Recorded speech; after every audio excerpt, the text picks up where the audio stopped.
As últimas tropas de combate soviéticas deverão deixar Cabul dentro de uma semana, antes do prazo limite previsto para a evacuação do país, caso as condições atmosféricas o permitam, segundo fontes diplomáticas ocidentais. Os diplomatas que pediram o anonimato recitaram oficiais soviéticos como tendo dito na capital afegã que os últimos soldados soviéticos estarão a caminho de casa entre 2 e 6 de fevereiro. Essas mesmas fontes diplomáticas disseram que uma ponte aérea em grande escala para transporte de soldados a partir de Cabul foi suspensa depois do aeroporto ter sido encerrado por causa da neve. Os soldados soviéticos terão de deixar o Afeganistão até 15 de fevereiro, ao abrigo dos Acordos de Genebra, patrocinados pelas Nações Unidas em abril passado. A ponte aérea deveria começar a 28 de janeiro e durar 5 dias. Muitos dos soldados soviéticos estão a passar as suas posições defensivas em torno de Cabul. Os soldados afegãos regressarão ao seu país por estrada com o seu equipamento pesado, depois de bombardeamentos em massa terem permitido a abertura da estrada para norte em direção à fronteira soviética.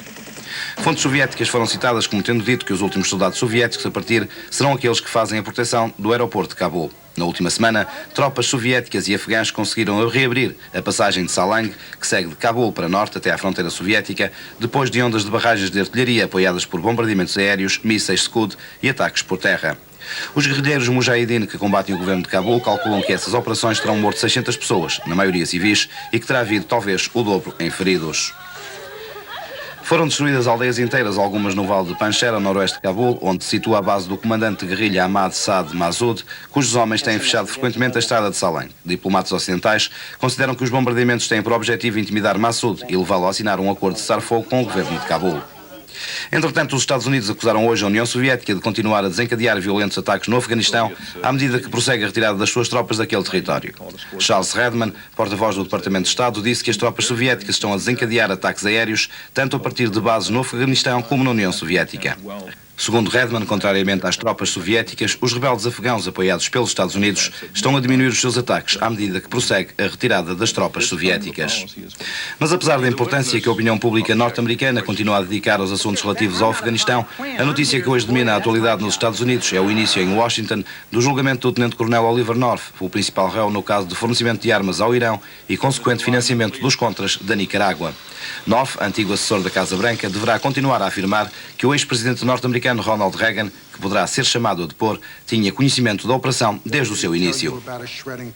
Um julgamento que vai certamente ser acompanhado passo a passo. Entre nós, o destaque hoje para a posse em Lisboa dos novos secretários de Estado da Segurança Social e da Reforma Educativa. Pedro Dorei da Cunha e Menezes e Arlindo Gomes de Carvalho foram esta manhã empossados nos cargos de secretários de Estado, respectivamente, da Reforma Educativa e da Segurança Social. À cerimónia, que decorreu no Palácio de Belém e foi presidida por Mário Soares, estiveram presentes o Primeiro-Ministro e, entre outras entidades, vários membros do Governo. No Palácio de Belém, o Presidente da República conferiu posse aos novos secretários de Estado da Segurança Social, Arlindo Gomes de Carvalho, e da Reforma Educativa, Pedro Dorei da Cunha e Menezes. A Gomes de Carvalho, o novo secretário de Estado da Segurança Social, desempenhava atualmente as funções de Presidente do Conselho de Administração da Radiodifusão Portuguesa, onde também foi diretor de pessoal e vogal da Comissão Administrativa e é licenciado em Sociologia. Por seu turno, Pedro Dorei da Cunha e Menezes desempenhava funções de chefe do gabinete do Ministro da Educação, tendo lecionado no programa de mestrado numa escola superior dos Estados Unidos e feito parte de uma delegação do Banco Mundial em Cabo Verde, na qual teve a incumbência do planeamento da formação de professores. No elenco governativo, Arlindo de Carvalho substitui Luís Filipe Pereira, enquanto Pedro da Cunha substitui Carrilho Ribeiro. Presentes à cerimónia, o Primeiro-Ministro e diversos membros do Governo, bem como outras individualidades da vida nacional.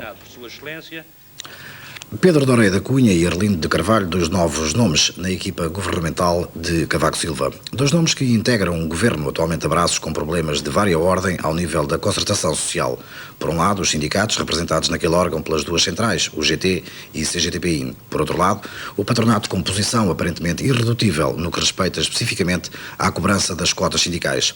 Esta manhã mesmo, a CCP, Confederação do Comércio Português, o reafirmou no decorrer de uma conferência de imprensa convocada para apresentar publicamente um conjunto de novas propostas de atuação daquela estrutura patronal com vista à concertação social. Irredutível em relação à cobrança das cotas sindicais, a CCP manifesta-se, entretanto, disposta ao diálogo sobre todos os outros temas em análise. Apoios Políticas de rendimentos e preços fiscal e laboral, o reforço do associativismo empresarial e a modernização do setor terciário estiveram hoje em destaque na conferência de imprensa realizada pela Confederação do Comércio Português. Os dirigentes da CCP afirmaram ainda que não irão abdicar da tomada de posição acerca do não pagamento das cotas sindicais dos trabalhadores. A Confederação do Comércio mostrou-se também empenhada no sentido de fomentar a concertação entre todos os parceiros sociais. A CCP está profundamente empenhada em que haja em Portugal uma efetiva concertação, envolvendo todos os parceiros sociais, até porque pensa que a construção do mercado único implica um reforço de diálogo social institucionalizado que entre nós deverá ter como lugar de concretização o Conselho Permanente de Concertação Social. Na conferência de imprensa, a primeira realizada após a tomada de posse da nova direção da CCP, foram criticadas as leis laborais e a reforma fiscal. No entender da Confederação, o Governo optou por estar sozinho, negando o apoio dado pelos parceiros sociais. A Confederação do Comércio Português quer contrapartidas para o acordo de rendimento e preços. Um outro tema que tem provocado alguma polémica e posições divergentes é o acesso ao ensino superior. Cerca de 700 alunos de 6 escolas secundárias testaram hoje uma prova modelo, que incluía, curiosamente, textos facilmente acessíveis através dos jornais da autoria de Mário Zambojal, Beja Santos ou Vicente Jorge Silva. Foram 100 os alunos escolhidos para prestarem provas na Escola Alexandre Colano, no Porto. Escolha que não teve a preocupação de aproveitamento ou assiduidade e que foi feita de forma perfeitamente aleatória. O teste terminou há minutos e antes o Jornal da Tarde foi procurar ouvir algumas reações. Oliveira Martins e José Rodrigues Miguel são autores que já exigem alguma preparação e também curiosidade intelectual. Mas Mário Zambojal, Beja Santos e Vicente Jorge Silva são nomes e personalidades que os órgãos de comunicação social popularizaram. Textos de todos estes autores constavam dos 2 modelos de provas de ensaio para acesso ao ensino superior que os alunos do Liceu Alexandre Herculano resolveram esta manhã. Vem até um artigo do Expresso. Portanto, digamos assim que os mass media, não é? São também postos em evidência nestes testes e perguntam mesmo nesta prova qual realmente, o que são os mass media, qual, digamos assim, o interesse ou o aspecto que pode a TV revestir como um usufruto cultural. E outras perguntas, digamos assim, que são mesmo de cultura geral. Portanto, do dia-a-dia do aluno? Do dia-a-dia do aluno. É evidente, pois, que estas provas me parecem querer ver a capacidade de interpretação, a capacidade de análise, o poder de síntese, a maneira, efetivamente, como o aluno expõe, portanto, a sua expressão escrita.